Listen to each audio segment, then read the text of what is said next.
Çfarë shihni ju rrugën drejt formimit të institucioneve të reja? Ne në rastin më të mirë 10 shkurti, në rastin më optimal prap mesatar 15 shkurti, ne do të kemi rezultatet e certifikuar pa paraqysh, pra po them, për shkak të manipulimit të madh në Prizren, pa parë se mund të ndodhë që të ketë rivotim atje, për shkak të rrethanave që po ndodhen, dhe kjo pastaj mund ta zgjas këtë problem, por më mirë të zgjas problemi dhe të ketë rezultate të certifikuara dhe me integritet zgjedhor, se sa të ketë cenim të procesit, sepse mund të ndodhë që për 5 vota të shkojë dikush tjetër deputet e ai që i ka marrë votat taban nga qytetarit të mbetet jashtë vendit. Dhe këtë do të me u evitu. Nuk do të me shku deputet dikush që i ka marrë votat përmes një prezervali. Është do të me shku deputet dikush që i ka marrë votat nga secili qytetar i Kosovës. Dhe në rastin, pra po them mesatar, optimal më të mirë, 15 shkurti, do të duhet që edhe presidentja të jetë super e shpejt në thjerrjen e seancës konstitutive, që i bie jo më larg se data 22 shkurt. Kuptimin sepse i nevojitet brenda 30 ditëve, po i nevojitet edhe kryetarit të kuvendit aktual, zotit Basha, që të thras përfaqësuesit të partive politike, është një kohë atë, një periudhë prej 5 ditëve ku duhet përgatitet rani ditës dhe ta thras seancën konstitutive. Çka nëse ndodh? Po flasim në terma hipotetik, natyrisht nuk është se po dua, po nuk duhet ndodh kjo, po çka nëse ndodh për shkak të zvarritjes, partitë politike, edhe kryeministrin detyrë, por edhe të tjerë nuk kanë se çfarë të bëjnë, edhe ne arrim në mars pa pas një epilog për gjitha këto procese. Çfarë parasheh për shembull kushtetuta në rast se deri me 4 mars nuk zgjedhet presidenti? Në rast se deri me 4 mars nuk zgjedhet presidenti, ne fillimisht do të him në muajin mars pa buxhet për pagat në sektorin publik fillimisht.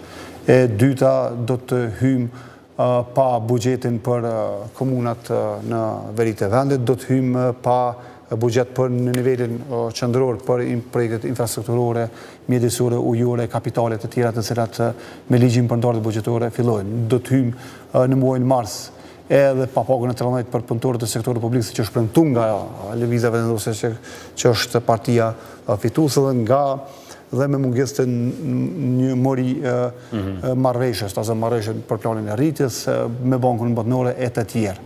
Në ndërkohë, në aspektin kushtetues dhe institucional, ne do të hym në një krizë të cilën nuk e kemi parë më herët.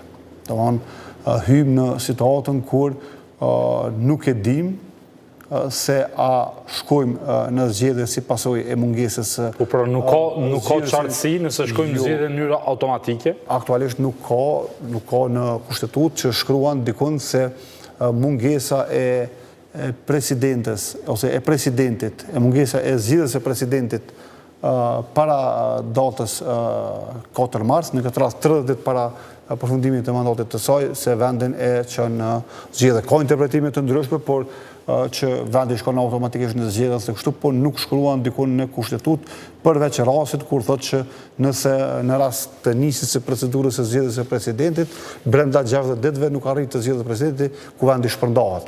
Mirë, cila është klima që po e lexoni? A ka diçka që ju sot politikisht? Klima që po e lexojmë është kështu, që kuvendi do të konstituohet shumë shpejt, që qeveria do të bëhet shumë shpejt, por që për president do të ketë probleme të cilat janë të paparashikueshme aktualisht. Nuk ka zotim. Nuk ka qartësi, po nuk ka zotim edhe qartësi, nuk është e kthjellët situata kur kryeministri ende nuk është duke u deklaruar, kandidati që ka fituar votën më shumë dhe partia e tij që deklarohet se do ta rikandidojë zërin Osmani për presidentin. Jo, ai po thotë që një herë do t'i kryejmë 2 procese tjera, kuvendin, konstituimin e qeverinë e pastaj vi me flasim. Po rendi logjik i gjërave është kështu.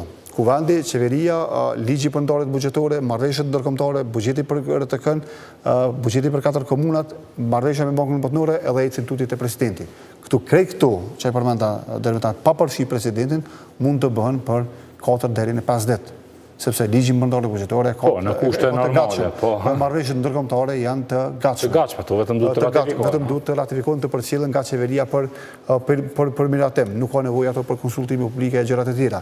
Ligji për ndarjet buxhetore ka një procedurë të veçantë, po për shkak të natyrës urgjentje edhe të pasojave që tani më disa janë të pariparueshme, do duhej me u miratu me procedurë të përshpejtuar në mënyrë që mos e pas pasoja. Në ndërkohë për presidentin, po, do duhej që partia politike më e madhe edhe deputetët e tjerë që vinë nga radhët e opozitës, sepse ne nuk e dimë ende kush do të jetë opozitë, ndoshta nuk do të jetë në dyra nga partitë PDK, LDK-a. Po, mund të ketë një parti që hyn në koalicion. Që hyn në koalicion me qeveri dhe ne nuk e dim aktualisht. Për këtë arsye po them që nuk ka qartësi se do të votohet gjithsesi Zonia Osmani, ajo mund të propozohet, por në rastin aktual do të duhet që partitë e tjera, në rastin nëse nuk hinë në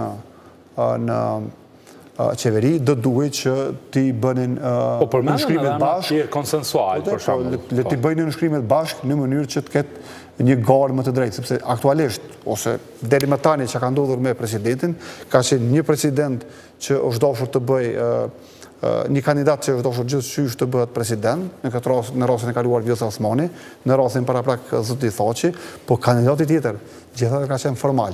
Po pra. Se të mos jetë aktualisht një president pse mos jetë një garë përmbajtësore. Një garë përmbajtësore. E vërtet. Të cilën edhe kandidat edhe deputetet nga partitë opozitare që do t'jenë, po besoj PDK, LDK dhe AK, të propozojnë një kandidat të përbashkët në mënyrë që ta sfidojnë kandidatin tjetër qoftë edhe në publik, sepse lëvizja vendosur në rundën e tretë do t'i ketë 61 vota dhe me 61 zgjidhet presidenti, por pse mos ketë një por është e rëndësishme që këtë quorum, para se të arrim të 61. Po kur t'jemi për këtë arsye po them që opozita pasaj do t'a mundësonte edhe quorumin e 2 rundet e para, që të kalojnë të 2-8 edhe pasaj të vijet tek numri prej 61.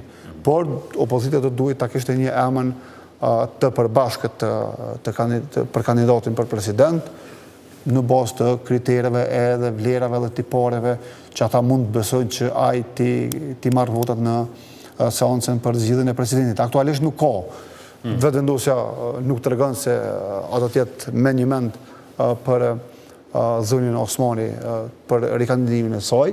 Në anën tjetër, partitë politike PDK, LDK dhe AK nuk di se kanë folur në publik, se kanë me e propozuar dikën për president. Ndoshta pra papirë dhe po flasim me njëri tjetrin, po ne nuk pedi. Po nuk do duhet të ishte kështu realitën.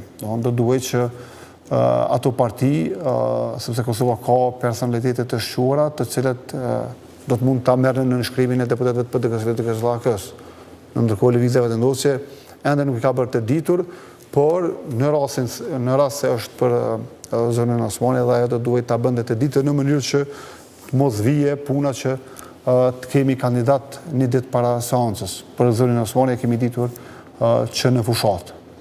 Po ka qenë më e qartë. Ka qenë më e qartë, sepse është ditur që do të garojë. Është garuar me atë. Është garuar për president. Pavarësisht faktit se ne nuk garojmë për president, po është ditur se ajo do të jetë kandidate për presidente. Faleminderit shumë, zotja. Faleminderit për ftesën. Të nderuar shikues, kaq kishim